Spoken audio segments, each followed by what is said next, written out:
तर माझ्याकडं 2025ची प्रथम वर्षाची प्रश्नपत्रिका आहे. तर त्यामध्ये नर्सिंग फाउंडेशन यामध्ये क्वेश्चनपत्रिका बघूया चला.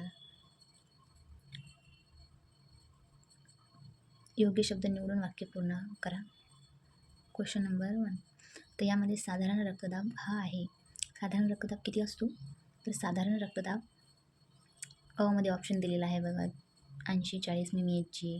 मध्ये ऑप्शन दिलेला आहे बघा 100-60 mmHg. मध्ये दिलेला आहे 120-80 mmHg. तर मध्ये दिलेला आहे 140-100 mmHg. तर या 120-80 हा साधारण रक्तदाब असतो. तर स्वाभाविक मूत्राचा रंग टिंबटिंब असतो. तर क्वेश्चन नंबर 2 आहे हा, स्वाभाविक मूत्राचा रंग कसा असतो? तर स्वाभाविक मूत्राचा रंग हा फिक्कट पिवळा असतो. तिसऱ्या नंबरचा आहे तोंडाने औषध देण्याच्या पद्धतीला आपण काय म्हणतो? तर तोंडाने औषध देण्याच्या पद्धतीला इंजेक्शन असे म्हणतो. श्वासाद्वारे तोंडातून दुर्गंध येणे म्हणजे हॅलोटोसिस असे म्हणतो. 5वा आहे तीव्र रक्तस्राव व्यवस्थापनात पहिले पाऊल म्हणजे काय? तीव्र रक्तस्राव व्यवस्थापनात पहिले पाऊल म्हणजे थेट दाब देतो आपण. टुर्निकेट बांधत नाही, बरं आईस पॅक नाही यूज करत, पट्टी बांधणे यूज नाही करत. तर यानंतर आहे योग्य जोड्या जुळवा. योग्य जोड्या जुळवामध्ये 1 नंबरचा आहे गरम पाण्याची पिशवी. तर गरम पाण्याची पिशवी दुखणे कमी करण्यासाठी वापरतो.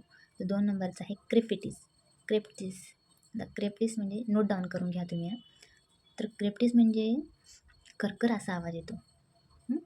आणि मीठ विहिरीत आहार म्हणजे उच्च रक्तदाब अ नंबरचं सॉरी.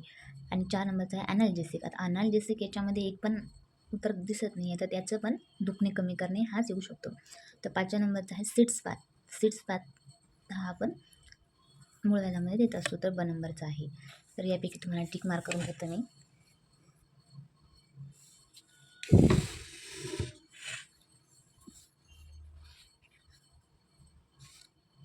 गरम पाण्याची पिशवी हे दुखणे कमी करणे. क्रेप्टिस म्हणजे करकर असा आवाज. मीठ विहिरीत आहार म्हणजे उच्च रक्तदाब. अनाल्जेसिक म्हणजे दुखणे कमी करणे.